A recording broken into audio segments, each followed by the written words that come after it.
მოგესალმებით, დღეს ვსაუბრობთ ზმნების დროებზე.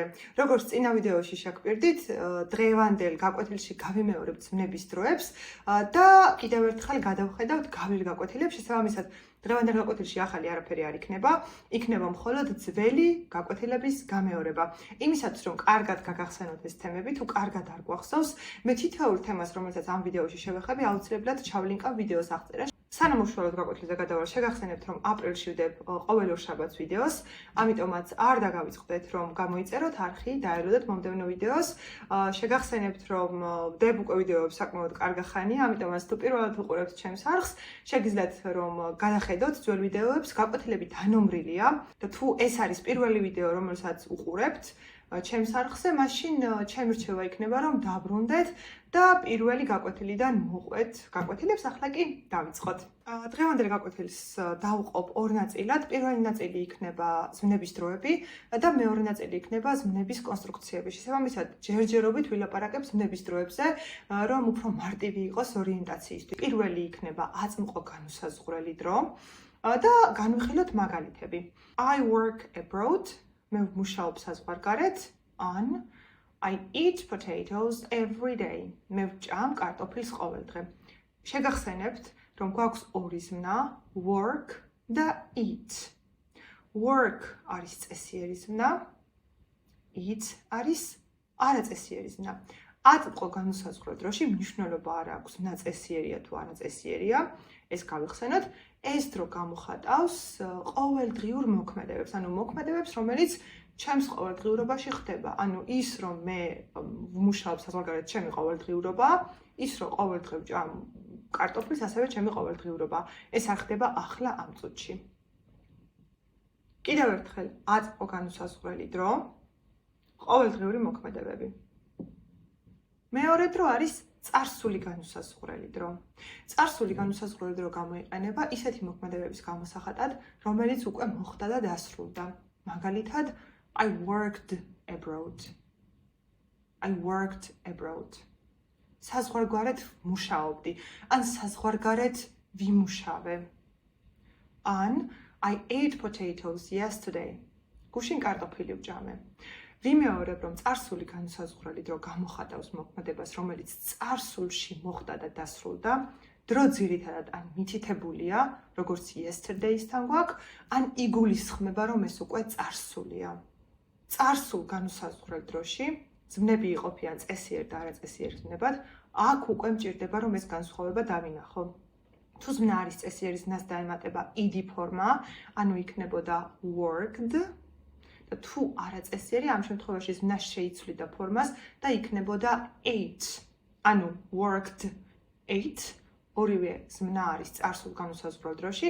უბრალოდ ერთი წესიერია და ed დაიმატა, მეორე არაწესიერია და ფორმა შეიცვალა. გადავიდეთ მომავალ განუსაზღვრელ დროზე. მომავალი განუსაზღვრელი დრო იწარმოება will-ით. არ აქვს მნიშვნელობა, რომელი პირი და რომელი რიცხვია. ყოველთვის იქნება will ზმნის წინ. მაგალითად, I will work abroad. ვიმუშავებ საზღვარგარეთ. An I will eat potatoes tomorrow. ხვალ შევჭამ კარტოფილს. მომავალ განუსაზღვრელ დროშიც არ აქვს მნიშვნელობა, ზმნა წესიერია თუ არაწესიერია, ზმნის საწყისი ფორმა გვექნება და ამ ზმნის წინ ჩაჯდება will.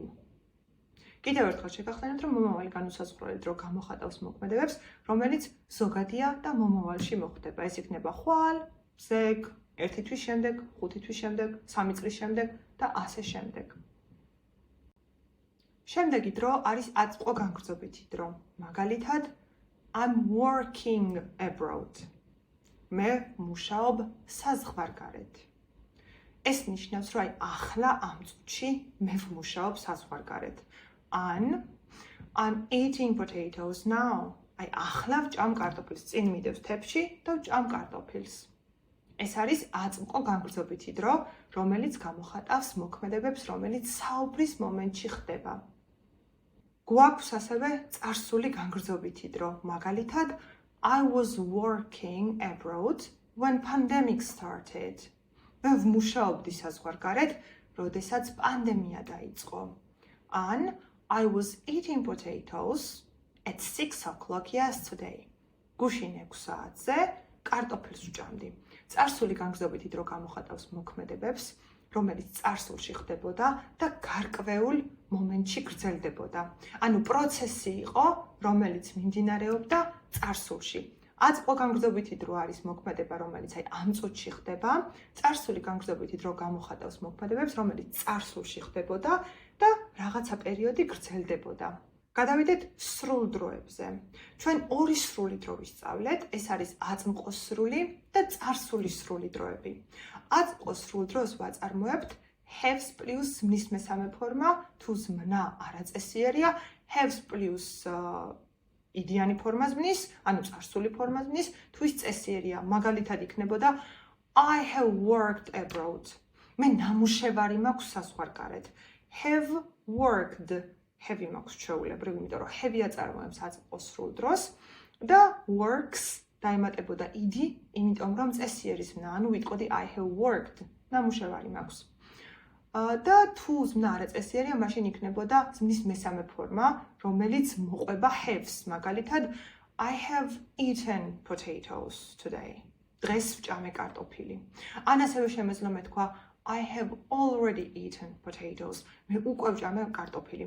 აწმყო სრული დრო შეგახსენებთ, რომ გამოხატავს ისეთ მოქმედებებს, რომელიც უკვე დასრულდა და დრო არ არის მითითებული. ან უკვე დასრულდა, ეს არის დასრულდა, already არის უკვე. ახალი დასრულებულია.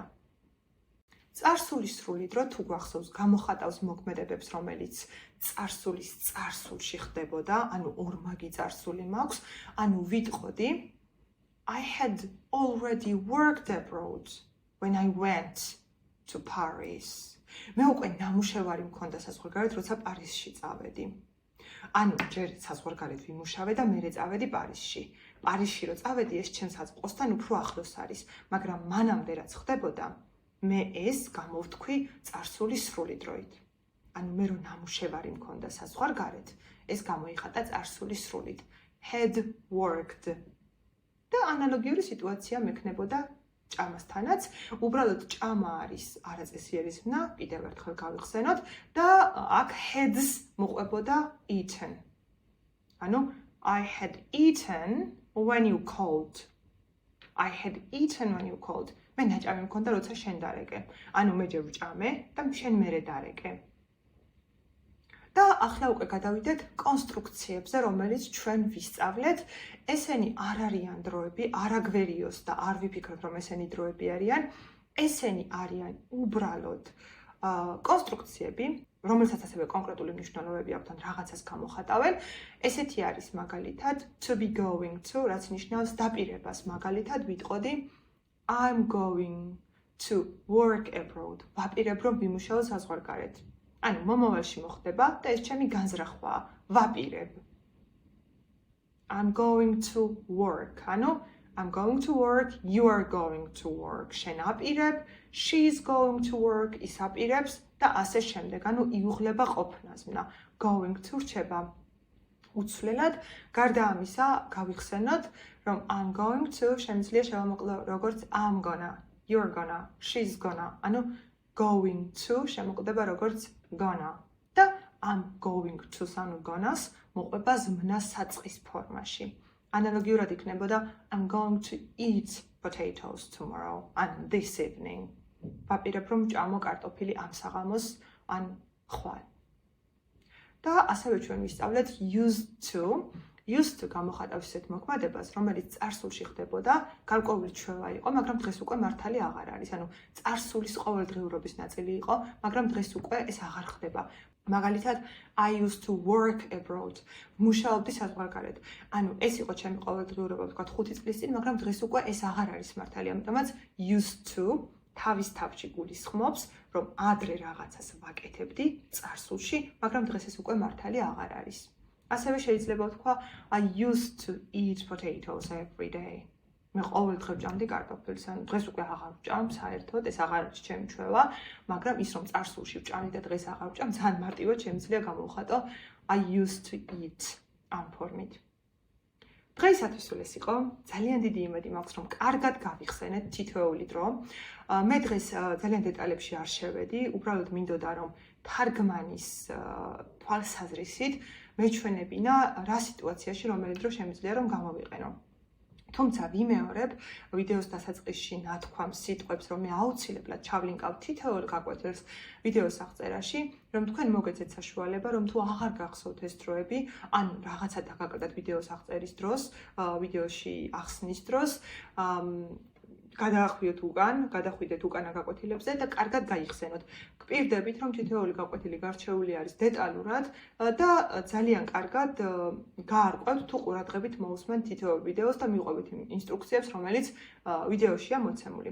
დღეს დაგემშვიდობებით, შევხვდებით მომდევნო შაბათს.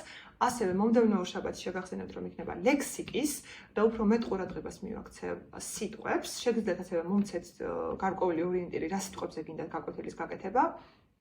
კიდევ ერთი პატარა ინფორმაცია სანამ დაგემშვიდობებით.